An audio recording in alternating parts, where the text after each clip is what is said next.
Hey there, welcome back to the Nauctis on YouTube. America is the country with the strongest military power in the world, and the U.S. Navy is the strongest and largest naval force in the world. It has the world's largest fleet of aircraft carriers, with 11 aircraft carriers in service, destroyers, submarines, amphibious ships, and countless support ships. This strength remains unshaken. However, among the vast U.S. Navy fleet, there are ships with striking colors and symbols that function far from the battlefield. The Mercy and Comfort class hospital ships. These ships, with their white paint and red crosses, stand out among other warships. Both are representations of the best technology and innovation. Beyond the technical sophistication and medical equipment inside, these ships also play a diplomatic role. They are often dispatched to areas experiencing natural disasters or humanitarian crises. The presence of these ships not only brings medical aid, but also hope for those in need.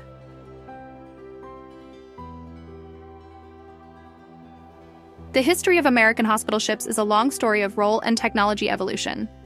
The history of the United States hospital ships can be traced back to 1798, when the U.S. Congress established the Navy Act, which authorized the president to buy, build, or charter ships to be used as floating hospitals. The first hospital ship officially recognized by the United States Navy as a floating hospital was the USS Intrepid, purchased in 1803 and converted into a hospital in 1804. This ship was used to treat victims of the Barbary War. During the U.S. Civil War, the U.S. Navy operated about 30 hospital ships, known as ambulance ships. These ships served to transport and care for wounded soldiers from the battlefield.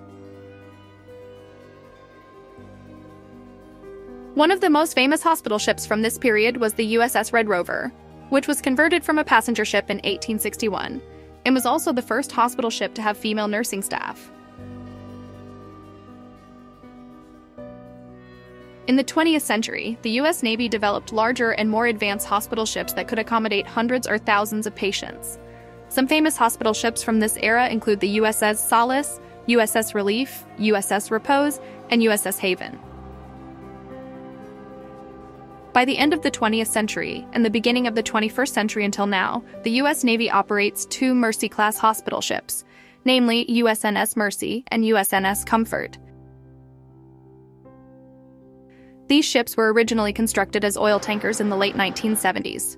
Later, in the 1980s, the United States government purchased both ships and converted them into hospital ships to replace the older Navy hospital ships. When nations around the world united to form a convention in Geneva establishing rules of war, hospital ships became a crucial focus.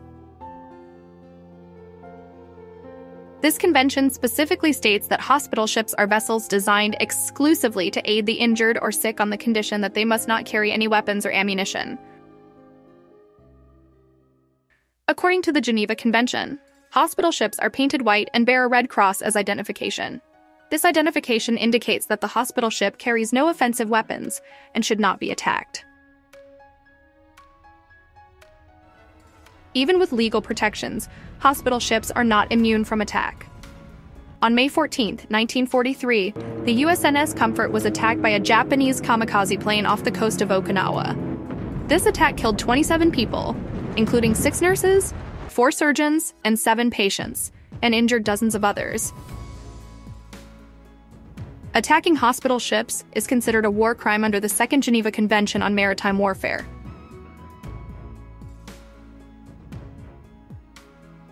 Nowadays, land-based warfare occurs more frequently than naval warfare, making hospital ships less efficient than land-based hospitals, making it impractical to send hospital ships to conflict zones. Due to many land-based hospitals being more competent and quicker to access, it explains why only 8 navies still have hospital ship facilities. The USNS Mercy is owned and operated by the Military Sealift Command. The ship is capable of providing emergency relief services and onboard medical care for U.S. combat troops, assigned in war and other operations. The mission of these two largest hospital ships in the world is to offer full-service hospital care in support of U.S. disaster relief and humanitarian assistance operations worldwide. The size of these two Mercy-class ships is comparable to a cruise ship, with capabilities equivalent to the largest hospitals. Constructed and converted by the National Steel and Shipbuilding Company in San Diego, California, they have 12 complete operating rooms, approximately 1,000 hospital beds.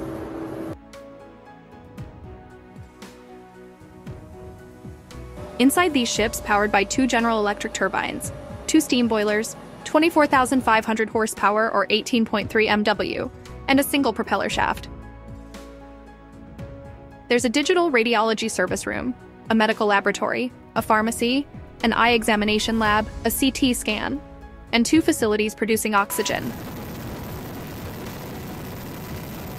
The 894-foot-long ship is also equipped with a helipad capable of accommodating large military helicopters.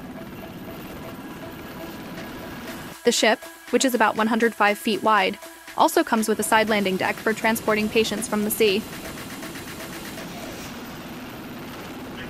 This ship has two helicopter units for transporting patients. It has 1,000 beds for patients. Every medical tool is available on this ship. Each space on the ship, which has a carrying capacity of 69,360 tons when fully loaded, has a team of doctors and nurses. All these spaces are equipped with complete medical equipment, just like hospitals in the United States. Initially a San Clemente-class tanker, the ship, which has a speed of 17.5 knots or 20 miles per hour, was repurposed. The USNS Mercy was shipped from the manufacturer in 1986. In full operational status, the ship has a crew of 65 civilian personnel and up to 1,215 Navy medical staff.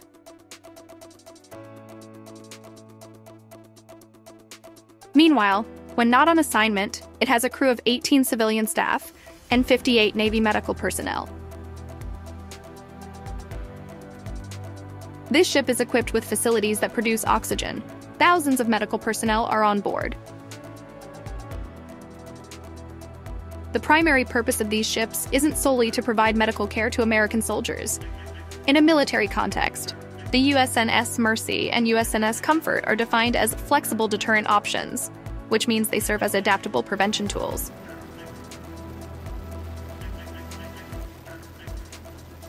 Operating a ship that can accommodate up to 1,000 patients shows America's readiness to handle many casualties. In peaceful times, showcasing these hospital ships in international humanitarian missions also expresses the support and empathy of the U.S. military and displays their medical capabilities to the world. These ships are often seen as tools for prevention or escalation. Therefore, they are rarely placed in conflict areas. For instance, the USNS Mercy was deployed for Operation Desert Storm in 1990, and the USNS Comfort for the Iraq War in 2002. Over these ships' 30-year voyages, most of their time has been spent on humanitarian missions during disasters or in poor countries, or in limited operational status at their home ports in San Diego and Norfolk. When in active service, the USNS Mercy is operated by over 1,000 crew, but most of its time is spent at the port in limited operational status by 70 crew who are always on standby. Due to their nature of service, speed in deployment is key. Hence, they are designed to move from a limited operational status to leave San Diego or Norfolk in just 5 days. Though they can be deployed quickly, it doesn't mean they can reach their destination fast. The USNS Mercy and USNS Comfort have a top speed of 17.5 knots, meaning they can sail about 20 miles per hour. Both the Mercy and Comfort were oil tankers converted into hospital ships, launched in 1975 and 1976 respectively.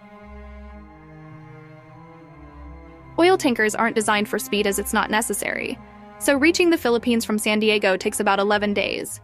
That's why the speed of the ships isn't their main focus.